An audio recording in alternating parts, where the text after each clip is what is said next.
प्रदेश में निजी स्कूलों की मनमानी अपने चरम पर है और हो भी क्यों ना, सरकार द्वारा कोई ठोस कानून जो बनाए नहीं गए हैं, जिसका फायदा ये स्कूल उठाते हुए अभिभावकों को लूटने में लगे हैं। मामले तो कई हैं, लेकिन एक मांग अभिभावकों की ओर से उठ रही है कि जब स्कूल 10 महीने ही चलते हैं तो फिर फीस 12 महीने की क्यों ली जाती है। इसे सरकार रोके। कुछ प्रदेशों में तो फीस का ये मामला कोर्ट तक भी गया है, जहां से कोर्ट ने 10 माह की फीस स्कूलों द्वारा लिए जाने के निर्देश भी दिए हैं। इस बात से तो आप और हम सभी भली भांति वाकिफ हैं कि निजी स्कूलों में फीस पूरे साल की ली जाती है, जबकि स्कूल लगते ही 10 माह है।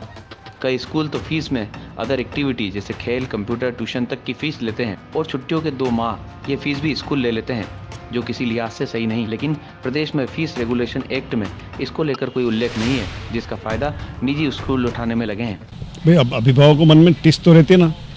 कि अगर आप फीस जो है 12 महीने के ले रहे हो और जो है स्कूल आपका 10 महीने लगता है। अभी गर्मी में अभी जो है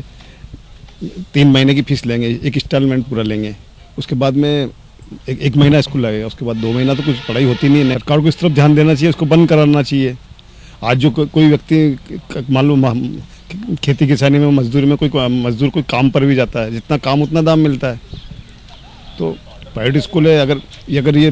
पढ़ाई नहीं कराते हैं तो इनको उस टाइम की फीस नहीं लेना चाहिए। और जो प्राइवेट स्कूल हैं ये देखें कि आज ही मैं मेरे बच्चे की भी फीस की देख रहा था तो उसमें 12 से मल्टीप्लाई कर रखा है, जबकि स्कूल से जो 10 महीने लगते हैं और 2 महीने में उसमें कोई भी, चाहे वो गेम्स हो, कंप्यूटर क्लास हो या किसी भी प्रकार की ट्यूशन हो, लेकिन उसमें किसी प्रकार की टीचिंग भी नहीं होती है। और इस प्रकार से 12 महीनों की जो उनके मध्य प्रदेश के साथ या अन्य राज्यों में भी ली जा रही है, ये बिल्कुल गलत है और इसका हम लोग भी विरोध करते हैं। और ये आम जो पालकगण हैं उनका काफ़ी दुखदाई है कि वो 10 महीने की पढ़ाई होने के बाद 12 महीने की लेते हैं। जैसा कि हम जानते हैं कि इस बारे में पहले भी कई राज्यों में इसके ऊपर रेट लगी हैं और PIL लगी है, और उसमें लखनऊ हाईकोर्ट ने भी एक डिसीजन दिया था कि अगर वो 10 महीने क्लासेस लगा रहे हैं तो 12 महीने की किसी भी प्रकार से फीस नहीं ली जाना चाहिए, क्योंकि ये पालकों के साथ शोषण है। और उसकी एक हाईकोर्ट का स्पष्ट जो उल्लेख किया गया है कि 10 महीने की फीस ले सकते हैं, 12 महीने की नहीं ले सकते। लेकिन जब हम मध्य प्रदेश की बात करते हैं, यहाँ चाहे पहले भाजपा की सरकार रही हो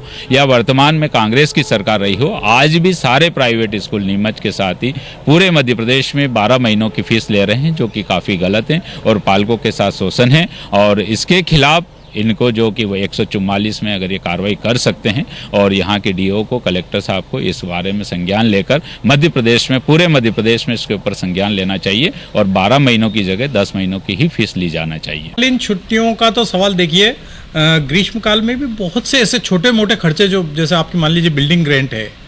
आपके 4th क्लास एम्प्लॉय को आपको बुलाना पड़ेगा, आपके ऑफिस स्टाफ को बुलाना पड़ेगा, आपको कुछ जो स्कूल के परमानेंट स्टाफ वाले उनको बुलाना पड़ेगा, तो उनको तो अपने को रिम्यूनरेशन पे करना ही है। अच्छा, स्कूल के अंदर कोई सरकार से किसी भी तरह की कोई इमदाद कोई स्कूल वालों को नहीं मिल रही है, और अभी पिछले 3 साल से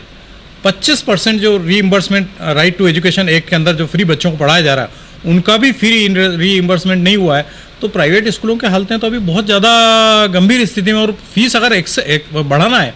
तो वो भी, उसके अंदर भी बहुत सारे लिमिटेशंस है, बहुत सारे कानून हैं। तो ऐसी स्थिति में अगर ये 2 महीने का अगर क्लॉक लगता है तो मैं सोचता हूँ कि ये उचित तो नहीं होना चाहिए। परंतु जैसा मैंने आपको कहा, हमारे यहाँ मैक्सिमम स्कूल जो है वो यही कर रहे हैं कि हम लोग सिर्फ एजुकेशन का पैसा ले रहे हैं, जो हम पढ़ाएंगे सिलेबस उसका पैसा ले रहे हैं। तो उसमें ये 2 महीने वाली फ़ीस कहीं आड़े आती नहीं है, क्योंकि वो सब कैलकुलेट करने के बाद ही सारा ये खर्चा जोड़ने के बाद ही अभी सन 2018 के अंदर जो है फीस रेगुलेशन एक्ट जारी हुआ था स्कूलों के लिए। उसके अंदर जो है टोटल जो फीस है उसमें वृद्धि के संबंध में जानकारी दी गई थी। 10 माह या 12 माह का जो शुल्क है उसके संबंध में उनके द्वारा जो है किसी प्रकार का कोई भी स्थिति स्पष्ट नहीं है। तो शासन के द्वारा जो है अभी तक तो यही है कि जो फीस पिछले वर्ष कोई भी विद्यालय ले रहा था उसमें वो कितनी वृद्धि करता है, और उस वृद्धि के आधार पर अगर उसकी 10% से अधिक वृद्धि अगर होती है तो ऐसी स्थिति में कलेक्टर साहब की अध्यक्षता में जो समिति है उस समिति के समक्ष जो है वो अपना प्रस्ताव रखेगा, और प्रस्ताव की समीक्षा करने के बाद उसके अनुमति देना या नहीं देना। अभी तक तो उसमें जैसा मैंने आपको बताया है कि फीस रेगुलेशन एक्ट में कुछ भी ऐसा स्पष्ट नहीं है कि 12 माह की लेना है या 10 माह की लेना है। केवल फीस वृद्धि को लेकर के जो है उन्होंने नियम बनाए हैं।